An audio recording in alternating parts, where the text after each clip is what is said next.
Soldados brasileiros desafiaram ordens para salvar 100 crianças. Imagine que você está com fome há 3 dias. Não a fome de quem pulou o almoço.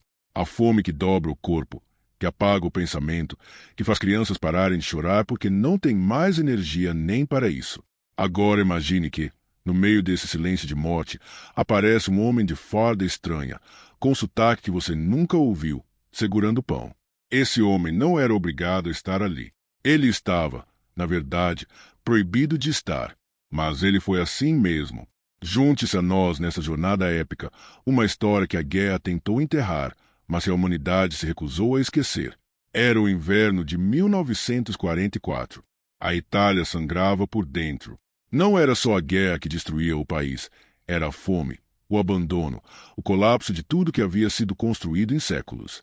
As cidades do norte italiano, especialmente as aldeias encravadas nos Apeninos, haviam sido esvaziadas pela brutalidade da ocupação nazifascista. O que sobrou foi pó, escombros e gente tentando sobreviver com o que os ratos deixavam para trás. No meio desse cenário, um grupo de homens chegou de longe, muito longe, do outro lado do Oceano Atlântico, de um país que a maioria dos italianos mal sabia situar no mapa. Esses homens eram brasileiros. Eram os pracinhas da Força Expedicionária Brasileira, a FEB, e eles haviam cruzado o mar não apenas para lutar, mas, sem saber ainda, para mudar para sempre a história de algumas aldeias italianas. A FEB foi criada às pressas, num Brasil que havia demorado a entrar na guerra. Após o afundamento de navios mercantes brasileiros por submarinos alemães, o governo Vargas não pôde mais se esquivar.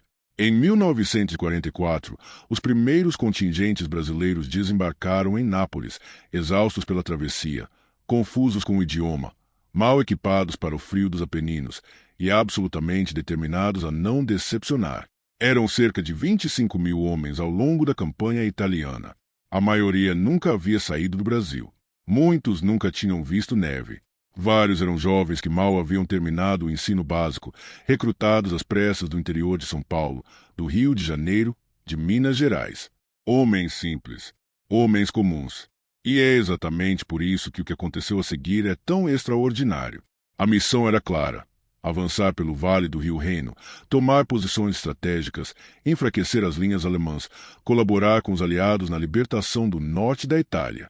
O comando americano era direto, sem fraternização excessiva com civis, sem desvio de recursos militares. A prioridade era a guerra, sempre a guerra. Sentimentos eram um luxo que soldados não podiam se dar. As ordens faziam sentido estratégico. Em tempo de guerra, recursos são escassos. Alimentos destinados às tropas não podiam ser redistribuídos arbitrariamente. Disciplina era a espinha dorsal de qualquer exército funcional, e a FEB estava sob escrutínio constante. Tinha que provar ao mundo que o Brasil era um aliado capaz, sério, disciplinado. Mas as ordens foram feitas para um mundo que funcionava em papel. E a realidade da Itália de 1944 não cabia em papel nenhum. Quando os pracinhas começaram a ocupar as aldeias liberadas dos nazistas, o que encontraram os deixou sem palavras. Não era o tipo de destruição que os filmes de guerra mostram, explosões dramáticas, edifícios desabando em câmera lenta. Era algo diferente, mais silencioso, mais cruel. Famílias inteiras amontoadas em porões sem aquecimento, velhos com os olhos fundos de quem desistiu, e crianças, dezenas delas, com os ventres inchados pela desnutrição, os braços finos como gravetos, os rostos sem a expressão que toda criança deveria ter. A expressão de quem ainda acredita que o amanhã existe. Essas crianças não choravam mais. Não tinham energia para isso. Os nazistas, ao recuar, haviam levado ou destruído tudo que pudesse sustentar a população local.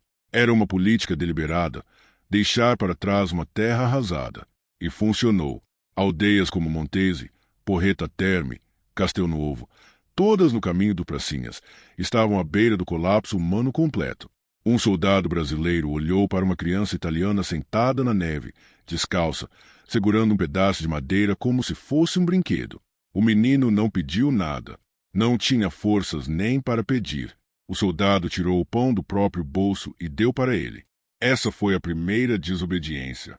Pequena, silenciosa, humana, mas a situação era grave demais para ser resolvida por gestos individuais. O que os oficiais brasileiros estavam vendo nas aldeias não era miséria passageira, era uma crise de fome real, aguda, que mataria pessoas em semanas se nada fosse feito. E as ordens continuavam as mesmas: prioridade à missão militar, recursos para os soldados, sem desvios. Foi aqui que alguns oficiais da FEB tomaram uma decisão que poderia ter encerrado suas carreiras, que poderia ter resultado em corte marcial, que ia contra tudo que o manual militar determinava. Eles decidiram alimentar os civis assim mesmo. Não foi um gesto impulsivo. Foi uma escolha calculada, consciente, feita com pleno conhecimento das consequências. Oficiais de médio escalão começaram a redirecionar parte das ações militares para as famílias das aldeias. Organizaram distribuições informais de alimentos. Alguns criaram, literalmente, cozinhas comunitárias improvisadas nos prédios que serviam de quartel, onde mulheres italianas e soldados brasileiros cozinhavam juntos com os ingredientes que os pracinhas traziam dos depósitos militares. Não era estratégia, era humanidade pura funcionando no meio do caos. As crianças foram as primeiras a aparecer. Como sempre acontece quando a comida, foi o cheiro que chamou. Primeiro uma, depois 3, depois dezenas. Crianças saindo das ruínas com os olhos grandes, desconfiadas, sem entender quem eram aqueles homens de farda verde com sotaque cantado que gesticulavam mais do que falavam. Os pracinhas não falavam italiano. Os italianos não falavam português. Mas existe uma linguagem que não precisa de palavras, a linguagem de alguém colocando comida na frente de uma criança com fome e recuando um passo para que ela não tenha medo de pegar. Eles se entenderam assim. As crianças começaram a frequentar os acampamentos.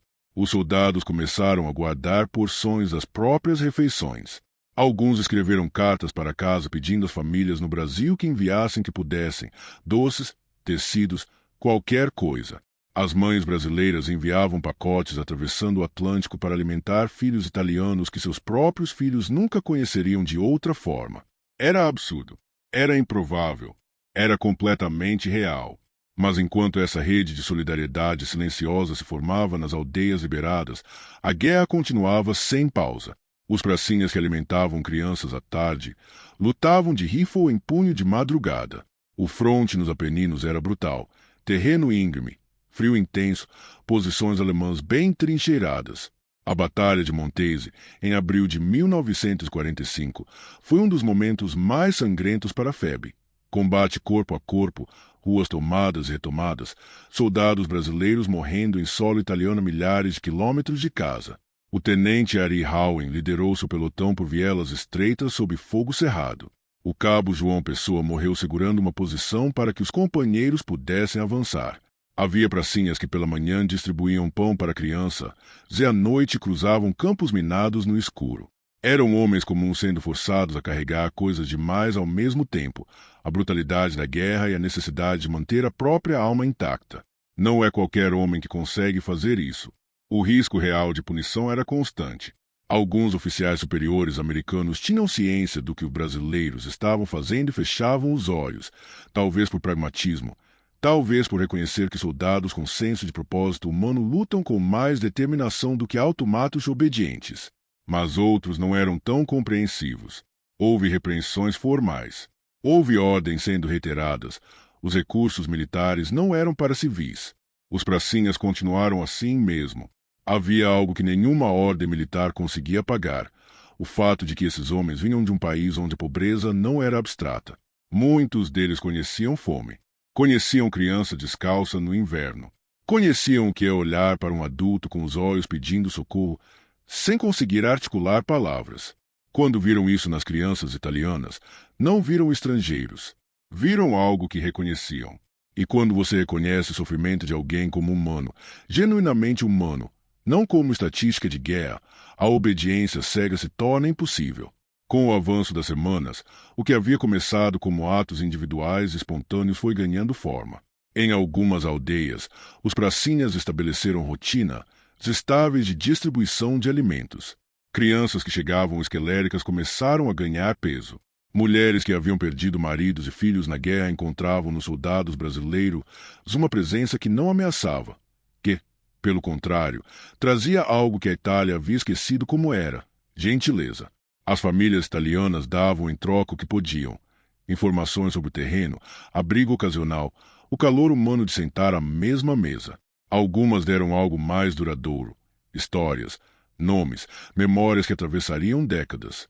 Crianças que foram alimentadas pelos pracinhas cresceram, tornaram-se adultos, tiveram filhos e netos, e não esqueceram, nunca esqueceram.